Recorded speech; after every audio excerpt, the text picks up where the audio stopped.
When I talk with people who've been most successful in losing weight, it's because they tell me they've paid attention to what they're eating. Unfortunately, we very mindlessly go along the day picking up food and sticking it in our mouth.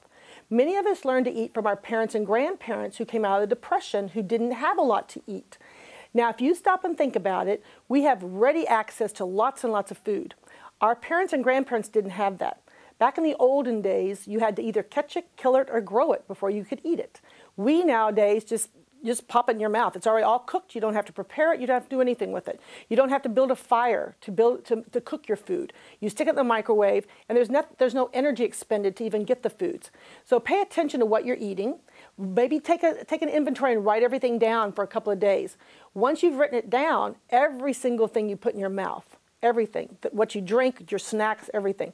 Then go look it up. Buy yourself a little book. There's a couple of them, one of which is The Calorie King, which has a lot of good information in it. You can, there's a lot of sites on the internet where you can Google the different, the different foods, and it'll give you your calorie count, your fat content, your carbohydrate content.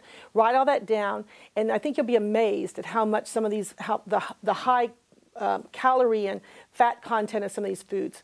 Once you've done that, then start looking for little things that you can do differently. Where can you make some substitutions? Can you put in, as I mentioned, you can use skim milk instead of whole milk? Can you use fat-free sour cream instead of regular sour cream? Can you switch from biscuits to English muffins? Can you switch from mayonnaise to mustard? Can you switch from there's just pepperoni pizzas to vegetarian pizzas. There's a lot of little things like that you don't have to give the food up. But if you could just make some little changes in how it's prepared, or all the extra accompaniments that you put on your bacon double cheeseburger with heavy mayonnaise, cutting one of those things out can save you a lot of calories. Just for information's sake, it takes 3,500 calories to make a pound. So in order to lose a pound, you need to cut out 3,500 calories. If you look over the course of a week, divide that by 7, that's 500 less calories per day. So if you can cut out 500 calories per day, theoretically you can lose a pound a week from that. Another thing that some people have told me who have been successful at losing weight is they change their association with food. If you tend to eat very quickly, you might want to slow down. I've heard some people who say you pick up your fork, take a bite of food, put your fork down, chew each piece of food 5, 10, 15 times, whatever you want. Take a drink of water in between each section of food, or periodically. Just changing your whole thought process. I talked to a lot of people who said the theory when they were growing up was, he who eats the fastest gets the mostest. Well, you don't need to do that anymore. You're not in competition. There's plenty of food to go around. You're not going to run out. You're certainly not going to starve anytime soon. So changing your eating habits like that.